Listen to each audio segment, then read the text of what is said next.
మరి మన బిడ్డలకు ఉద్యోగాలు ఎలా వస్తాయి? ఇక్కడ పక్కనే డెక్కన్ ఉంది, హెట్రా ఉంది. కనీసం వాటిలో అయినా మన బిడ్డలకు ఉద్యోగాలు వస్తున్నాయా? ఈరోజు స్థానికులకు ఉద్యోగాలు ఇస్తున్నారా? ఈరోజు మరి మన బిడ్డల గురించి వీళ్ళ ఆలోచన ఉంది అనుకోవాలా, లేదనుకోవాలా? కనీసం షుగర్ ఫ్యాక్టరీలు మూతపడితే అవి తెరిపించాలన్న ఇంగితం కూడా ప్రభుత్వానికి లేకపోయిందే. చక్కెర పండించే, చెరుకు పండించే వాళ్ళు ఎంతమంది రైతులు ఉన్నారు? ఈరోజు వాళ్ళంతా ఆగమైపోతున్నారు. ఎంతమంది రైతులు, ఫ్యాక్టరీల ఉద్యోగస్తులు ఇంతమంది లక్షల్లో నష్టపోతున్నా కూడా ఈరోజు పట్టించుకునేవాడు ఉన్నాడా అంటే భూతద్దం పెట్టుకుని వెతికి చూసినా గానీ పట్టించుకునే వాళ్ళు ఎవ్వరూ లేరు. మరి వీళ్ళకి ఎందుకు ఓట్లేయాలో ఒక్కసారి ఆలోచన చేయండి. మనకు ప్రత్యేక హోదా వచ్చునుంటే ప్రతి నియోజకవర్గంలో 50 నుంచి 100 కొత్త పరిశ్రమలు వచ్చేవి. అంటే ఎంత అభివృద్ధి జరిగి ఉండేది, ఎన్ని ఉద్యోగాలు వచ్చుండేవి. 5 సంవత్సరాలు చంద్రబాబు గారు ముఖ్యమంత్రి పట్టించుకోలేదు ప్రత్యేక హోదా. ఇప్పుడు జగన్మోహన్ రెడ్డి గారు పట్టించుకోలేదు ప్రత్యేక హోదా. ఎందుకు అంటే బీజేపీ పార్టీ ఇవ్వలేదు కాబట్టి. కానీ బీజేపీ పార్టీతో కొట్లాడే ధైర్యం ఒక చంద్రబాబుకు లేదు, జగన్మోహన్ రెడ్డి గారికి లేదు. చంద్రబాబు గారేమో బీజేపీతో పొత్తు పెట్టుకున్నారు, జగన్మోహన్ రెడ్డి గారేమో బీజేపీకి తొత్తయ్యారు. వాస్తవం కాదా? ఆఖరికి మణిపూర్ ఘటనలో ఇంతమంది ఊచకోత జరిగితే కూడా జగన్మోహన్ రెడ్డి గారు వైసీపీ పార్టీ బీజేపీకే మద్దతు పలికింది అంటే మరి బీజేపీకి వీళ్ళు మద్దతు కాక, వీళ్ళు పొత్తులు పెట్టుకోక, అక్రమ పొత్తులు పెట్టుకోక మరి ఏం చేస్తున్నారు అనుకోవాలి. ఒకసారి ఆలోచన చేసి ఓటు వేయండి అంటున్నది. అందుకే ప్రత్యేక హోదా మన బిడ్డలకు ఊపిరి లాంటిది. ప్రత్యేక హోదా మన రాష్ట్రానికి ఊపిరి లాంటిది. అలాంటిది ముఖ్యమంత్రి హోదాలలో ఉన్న ఇద్దరికీ తెలుసు ప్రత్యేక హోదా ఎంత ముఖ్యమో. ప్రతిపక్షాలలో ఉన్నప్పుడు ప్రత్యేక హోదా గురించి దుమ్మురే పెట్టేట్టు మాట్లాడారు. జగన్మోహన్ రెడ్డి గారు ప్రత్యేక హోదా మెడల్, బీజేపీ మెడలు వంచి తీసుకొస్తామన్నారు. మూకుమ్మడి రాజీనామాలు చేద్దాము అని చంద్రబాబు గారికి ఛాలెంజ్ విసిరారు. మరేమైంది? అధికారంలోకి వచ్చినాక ఒక్క నిజమైన ఉద్యమమైనా చేశారా ప్రత్యేక హోదా గురించి? మరి మనకు ప్రత్యేక హోదా ఎలా వస్తుంది?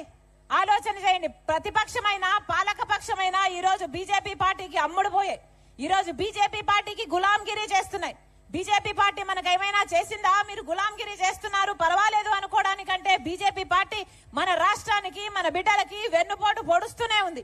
ప్రత్యేక హోదా ఇవ్వలేదు, పోలవరం ప్రాజెక్ట్ ఇవ్వలేదు, రాజధాని ఇవ్వలేదు. మనకి ఏది ఇవ్వకపోయినా ఆఖరికి విశాఖ స్టీలును కూడా వీళ్ళు ప్రైవేటీకరణ చేస్తాము అన్న బెదిరిస్తున్నా కూడా మళ్ళీ అదే బీజేపీ పార్టీకి తొత్తులుగా మారారు.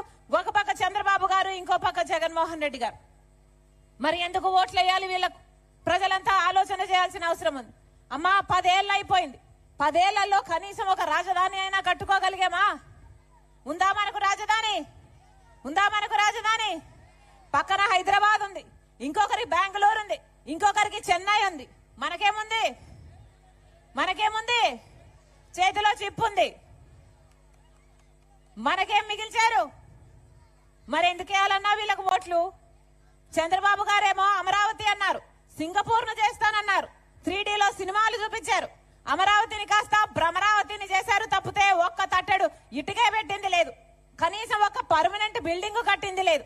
మరి జగన్మోహన్ రెడ్డి గారు వచ్చారు, ఈయనకు ఒకటి సరిపోలేదు, 3 రాజధానులు ఇస్తారన్నాడు. అవునా? అవునా? పోనీ 3 ఒకటైనా అయిందా? మరి ఏమిటన్నా? ఎందుకేయాలి వీళ్ళకు ఓట్లు?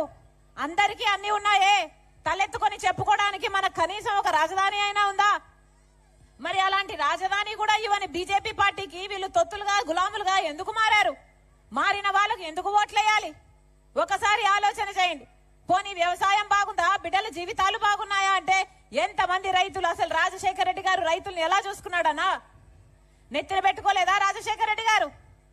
రుణమాఫీ చేశాడు, అన్ని విధాలుగా రైతులకు అండగా నిలబడ్డాడు రాజశేఖర రెడ్డి గారు. ఇప్పుడు కనీసం మద్దతు ధర ఉందా రైతులకి? కనీసం డ్రిప్ వేసుకోవడానికి సబ్సిడీ ఉందా? ఇప్పుడు పంట నష్టపోతే పంట నష్టపరిహారం ఉందా? ఇప్పుడు ఏం చెప్పాడు జగన్మోహన్ రెడ్డి గారు? ఇలాగే 5 సంవత్సరాల క్రితం మైకు పట్టుకొని 3000 కోట్లతో ఒక ధర స్థిరీకరణ నిధి ఏర్పాటు చేస్తాను, ప్రతి సంవత్సరము 3000 కోట్లు పక్కన పెడతాను, రైతన్న వాడికి నష్టానికి అమ్ముకునే అవసరమే ఉండదు అన్నాడే. ఒక్క సంవత్సరమైనా 3000 కోట్లు పక్కన పెట్టాడా జగన్మోహన్ రెడ్డి గారు? 4000 కోట్లతో పంట నష్టపోతే ఒక నిధి ఏర్పాటు చేస్తాను అన్నాడు.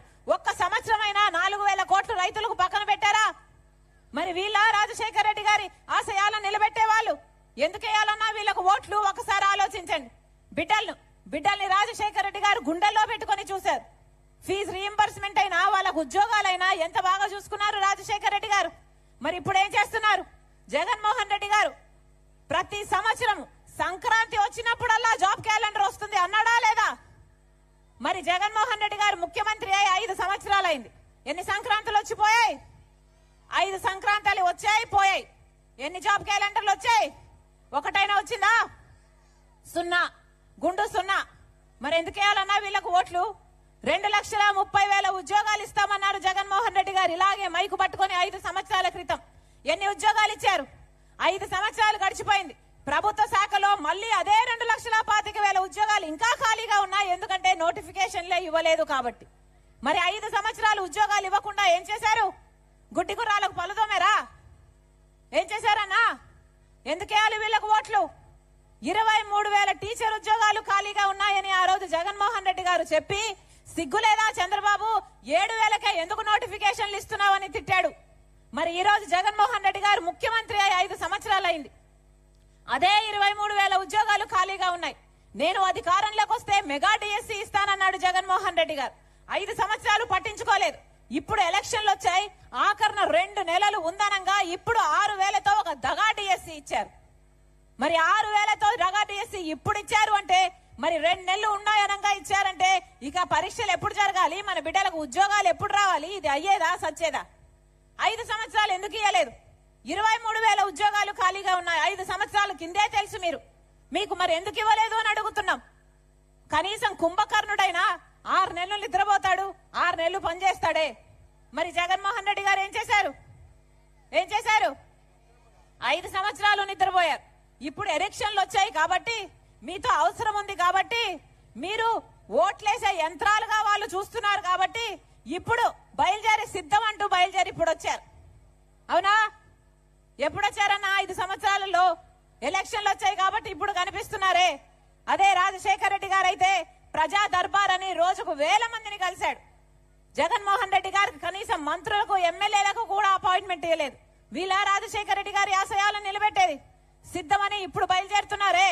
దేనికి సిద్ధమన్నా? మళ్ళీ 8 లక్షల కోట్ల అప్పు చేయడానికి సిద్ధమా? మళ్ళీ బీజేపీ పార్టీతో అక్రమ పొత్తు పెట్టుకోవడానికి సిద్ధమా? మళ్ళీ బీజేపీకి మన ప్రత్యేక హోదా, రాజధాని, పోలవరం తాకట్టు పెట్టడానికి సిద్ధమా? మళ్ళీ పూర్తి మద్యపాన నిషేధం అని చెప్పి మోసం చేయడానికి సిద్ధమా? దేనికి సిద్ధం? అయిందా మద్యపాన నిషేధం? ఏం చెప్పారు? ఇలాగే మైకు పట్టుకొని పూర్తి మద్యపాన నిషేధం చేయకపోతే మళ్ళీ వచ్చి ఓట్లే అడగనన్నాడు కదా జగన్మోహన్ రెడ్డి గారు. అయిందా మద్యపాన నిషేధం? ఈ రోజు మద్యపాన నిషేధం కాలేదు కదా, స్వయంగా సర్కారే మద్యం అమ్ముతుంది. ఎక్కడా లేని విధంగా, ఎక్కడా లేని బ్రాండ్లు అమ్ముతుంది. ఏమమ్ముతుంది? భూమట, స్పెషల్ స్టేటస్ అట, ప్రత్యేక హోదా అట, ఏమిటన్నా డిఎస్సి అట, అన్ని మద్యం షాపులోనే ఉన్నాయి. ఈ కల్తీ సరుకు, ఈ నాసిరకం మందు తాగి మన రాష్ట్రంలో 25% మంది ఎక్కువ చచ్చిపోతున్నారు. కిడ్నీలు, లివర్లు చెడిపోయి ఎక్కడికి పోతుంది మన రాష్ట్రం? ఎందుకేయాలి వీళ్ళకు ఓట్లు? ఒక్కసారి ఆలోచన చేయండి. ఈరోజు చంద్రబాబు గారికైనా జగన్మోహన్ రెడ్డి గారికైనా ప్రజల పట్ల చిత్తశుద్ధి లేదు. అందుకే చెప్తున్నాం, ఒక్క కాంగ్రెస్ పార్టీ వల్ల మాత్రమే మళ్ళీ మన రాష్ట్రం బాగుపడగలదు. ఒక్క కాంగ్రెస్ పార్టీ వల్ల మాత్రమే మళ్ళీ రాజశేఖర రెడ్డి గారి సంక్షేమ పాలన సాధ్యం. ఒక్క కాంగ్రెస్ పార్టీ వల్ల మాత్రమే ప్రత్యేక హోదా వస్తుంది, పోలవరం ప్రాజెక్ట్ వస్తుంది, రాజధాని వస్తుంది. అందుకే చెప్తున్నాం, కాంగ్రెస్ పార్టీని ఆశీర్వదించండి. 10 సంవత్సరాల ప్రత్యేక హోదా ఇస్తుంది కాంగ్రెస్ పార్టీ. మీరు మనస్ఫూర్తిగా ఆశీర్వదించండి. మన బిడ్డలకి ఎన్ని ఉద్యోగాలు వస్తాయో ఒకసారి ఆలోచన చేయండి. మీరు ఆశీర్వదించండి. కాంగ్రెస్ పార్టీ అధికారంలోకి వచ్చినాక 2 లక్షల వరకు రైతులకు రుణమాఫీ చేస్తుంది కాంగ్రెస్ పార్టీ. మీరు ఆశీర్వదించండి. కాంగ్రెస్ పార్టీ అధికారంలోకి వచ్చినాక ప్రతి నెల ప్రతి పేద ఇంటి ఖర్చుల కోసం 8,333 రూపాయలు, అంటే సంవత్సరానికి 1,00,000 రూపాయలు, 5 సంవత్సరాలకు 5 లక్షల రూపాయలు ఇస్తుంది కాంగ్రెస్ పార్టీ.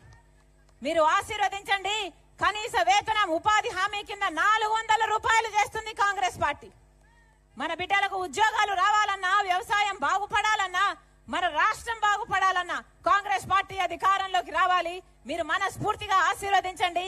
ఆ రాజశేఖర రెడ్డి గారి సంక్షేమ పాలన మీ ఇంటి గడప వరకు తీసుకొస్తానని రాజశేఖర రెడ్డి బిడ్డ మీకు మాటిస్తుంది. కాంగ్రెస్ పార్టీ ఎమ్మెల్యే అభ్యర్థి మీ బోని తాతారావు గారు మీ సేవ చేసేవాడు, డాక్టర్ గా మీ సేవ చేస్తున్నవాడు. మీరు ఆశీర్వదించండి. ఒక ట్రామా సెంటర్ ఆయన సొంత డబ్బులతో పెడతానని కూడా మాటిచ్చారు. మీరు ఆశీర్వదించండి, మనస్ఫూర్తిగా దీవించండి. ప్రజల కోసం పనిచేసే వాళ్లకు ఓట్లేయండి, ఎన్నుకోండి, మీకోసం నిలబడతారు. కాంగ్రెస్ పార్టీ హస్తం గుర్తు మీద ఓటేయాలని రాజశేఖర రెడ్డి బిడ్డ ప్రార్థిస్తుంది. అలాగే ఎమ్మెల్యే అభ్యర్థి వేగి వెంకటేష్, ఎంపీ అభ్యర్థి వేగి వెంకటేష్ మీ బిడ్డ అవుతాడు, మీ బలం అవుతాడు, మీ గొంతు అవుతాడు.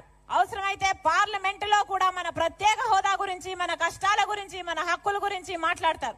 మనస్ఫూర్తిగా ఆశీర్వదించాలని 2 ఎమ్మెల్యే ఎంపీ రెండింటి మీద హస్తం గుర్తు మీద ఓటేసి గొప్పగా మెజారిటీతో ఆశీర్వదించాలని రాజశేఖర రెడ్డి బిడ్డ ప్రతి అన్నను, ప్రతి తమ్ముని, ప్రతి అక్కను, ప్రతి చెల్లిని శిరస్సు వంచి చేతులు జోడించి మనస్ఫూర్తిగా ప్రార్థిస్తుంది. జోహార్ వైఎస్ఆర్, జోహార్ వైఎస్ఆర్, జోహార్ వైఎస్ఆర్. హస్తం గుర్తుకే, హస్తం గుర్తుకే మీరు ఆశీర్వదించండి, మనస్ఫూర్తిగా దీవించండి. ప్రజల కోసం పనిచేసే వాళ్లకు ఓట్లేయండి, ఎన్నుకోండి, మీకు